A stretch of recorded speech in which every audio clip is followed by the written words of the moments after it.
Yeah, sorry, Mr. Queller, I can't do it. I can't go and fly a kite. Not because I've got a Charlie Brown problem, but simply because I don't have one. The last one we had at one point just simply got broken or blown away by the autumn winds. So I cannot do that, but what I can do is play you the cover of today's album.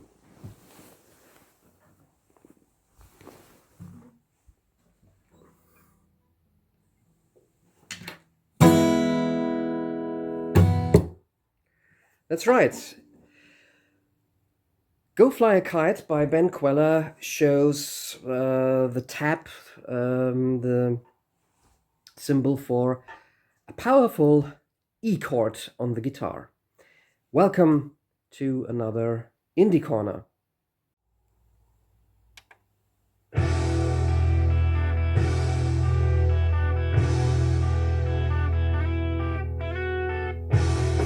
Gotta scream at the top of your lungs just to get out what you want 'em to hear. I'm talking about a bit of an American indie rock cult artist today, Ben Queller and his 2012 release Go Fly a Kite. You wouldn't probably believe it, but Queller started out at a very young age, so we actually need to go back into the mid 90s for a bit of an artist biography. Ben Queller was born in 1981 in San Francisco, but grew up in Texas. His dad, a doctor, was a music fan and taught Ben to play the drums as a kid. With his father, who played guitar, the young Ben Queller played covers of the Beatles and the Hollies. In addition to that, the family was friends and neighbors with multi-instrumentalist Niels Lofgren, known for his work with Neil Young and Bruce Springsteen. Lofgren was an important influence in Queller's development as a musician. Already at the age of 9, Queller had begun writing numerous songs of his own. In 1993, he formed the band Radish, which recorded 2 albums, Hello and Dizzy in 1994 and 1996, respectively. The trio played alternative and indie rock. With the help of Lofgren, who was impressed by the teenage band, Radish could secure a deal with Mercury Records, where their full-length album, now as a quartet, Restraining Bolt, was released in 1997. However, other than with a cult fan base, the band failed to receive wider success. The follow-up album to Restraining Bolt was never released, and Radish disbanded. Queller was now 19. He moved to New York and began a solo career. A self-produced EP caught attention of musicians like Evan Dando from the Lemonheads and Jeff Tweedy, and in 2001, Queller could sign with the new indie label ATO Records. After an EP entitled EP Phone Home, Queller's first solo album, Sha Sha, came out in 2002. It featured the power pop single Wasted and Ready that got quite popular in indie circles. A collaboration with Ben Folds and Ben Lee as The Bens in 2003 brought him further publicity. His second LP, On My Way, from 2004, was followed by a US co-headlining tour with Death Cab for Cutie. In 2006, he recorded his third album, simply titled Ben Queller, on which he played all instruments himself. 3 years later, Queller returned with the album Changing Horses, on which he surprised with a more country-influenced sound. After Changing Horses, Queller and the ATO label parted ways, so that 2012's Go Fly a Kite is his first album on his own record label, The Noise Company. Go Fly a Kite comes with a simple but striking cover design. It's simply black and pink writing, and as mentioned, that symbol or tap for an E chord on the guitar. And Ben Queller actually provided a booklet for this album in which he gives you all the chords or the taps for each single song. Presumably, I didn't really check it, this album also starts with an E chord. And yeah, that's a nice touch, I think, for, listeners to get all the chords, so you can practice the songs or play along to the songs. So let's take a quick look or eavesdrop a little bit on those 11 tracks. Mean to Me, the first one, is driving power pop with power chords and even a bit of a rock and roll guitar solo. At the end, some horns are coming in. It's got an instant melody and is immediate fun right from the start of this album. You don't know what you mean to me.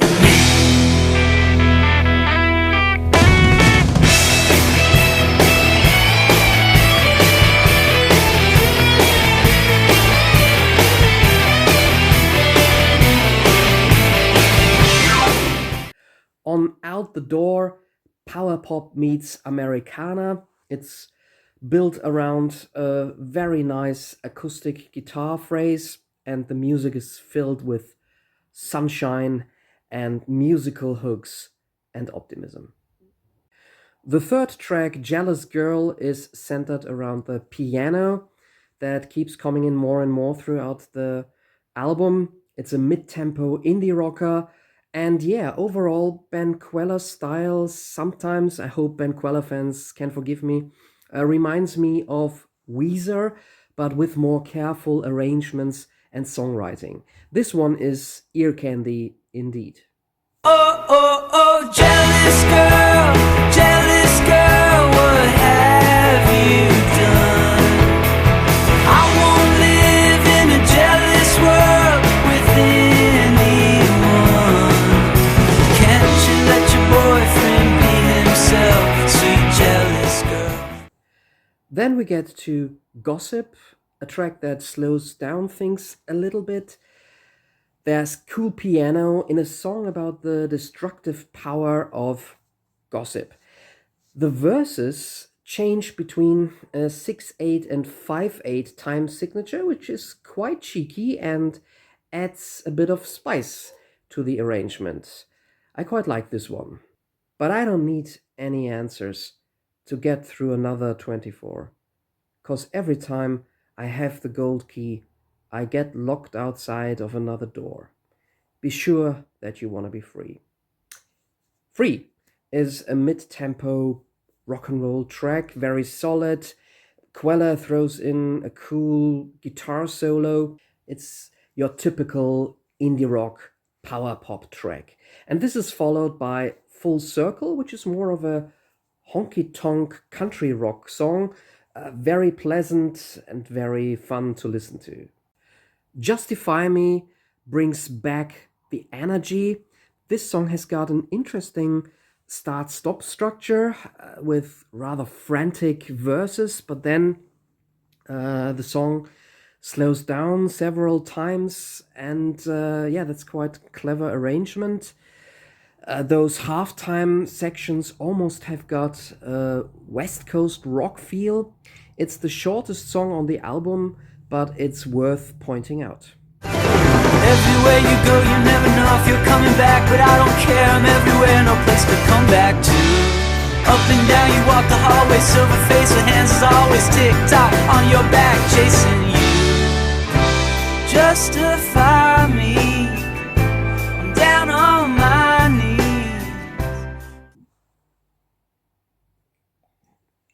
This is followed by The Rainbow, a more mellow rock song with piano and even strings, so more opulent instrumentation and arrangement.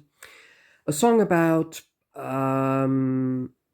still going on, even though things are maybe not always the best, or, hoping for something better to come. Still, I can't figure out why I act that way. Just trying to live my life day by day by day. Oh, where is the rainbow? Still I can't figure out why I act this way. The storm is all around every day. Oh,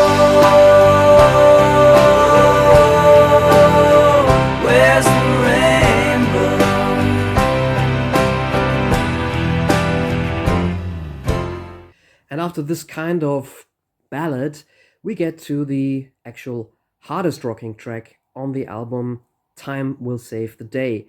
It's got a garagey indie rock tone and a great sing-along chorus that simply consists of the song's title. Like some other tracks, this song is about not caring too much in life or not being too uptight about life. A problem's a wave, you gotta ride to the other side and wave bye-bye. Time will save the day. At the end, the song pulls out all the stops and ends in almost an anthemic manner by repeating that chorus over and over again. Yeah, this is an excellent rocker. Time will save the day. Time will save the day. Time will save the day. Don't go away.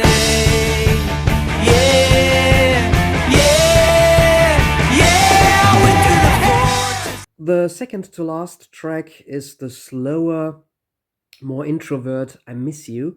What I like best about that song is the steel guitar playing on the track. And yeah, that to me makes it sound a little bit like a hip indie variant of Jackson Browne.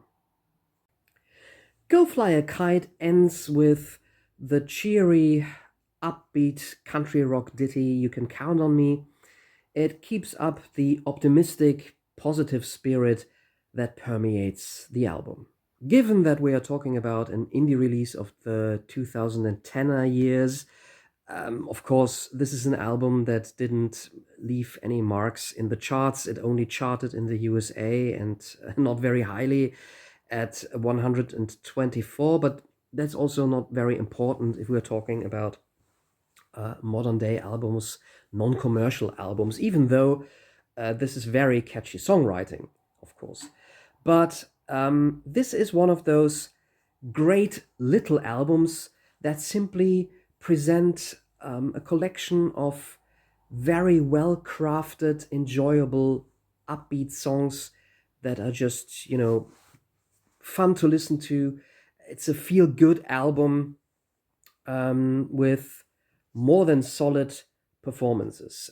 And if you, like me, enjoy the sunnier side of indie rock, if you like power pop, but also maybe touches of singer-songwriter and Americana, this Ben Queller album is as good a point to start in his discography as any other.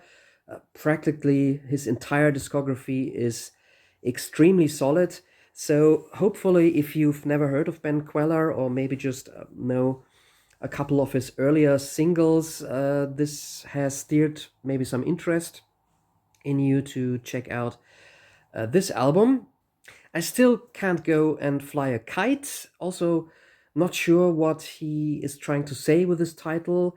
Maybe it's meant to say, hey, don't bother me with your business and go elsewhere, go fly a kite. Or maybe it's just, it's rather meant to mean, go fly a kite, chill a bit, guys. Both could be, fitting to some extent. On re-listening to this album, I was actually surprised how much I enjoyed it. It's been a couple of years since I really listened to this album in full. So that's it from me, from the Indie Corner. Stay tuned or set your clocks for the next Murdock Music Minute. And if you want to transfer this video album review to your guitar, here are the chords that you should use. Bye-bye. Till the next time.